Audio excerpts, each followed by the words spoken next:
We're going on YouTube. This for anybody that got a G body. This is a '84 Monte Carlo, and you trying to figure out how to pull these armrests off of the back. So you're trying to get the seat belt out because you want to do your upholstery and paint all of this and stuff. All you gotta do is after you unbolt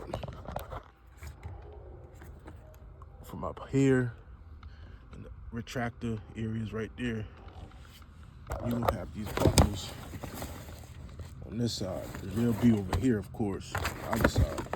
All you gotta do is turn them, feed them right on through. They'll come right through the slit. It'll fit. You just undo the bottom down here. Same with this. Slide it right through the slit. You can take these right off.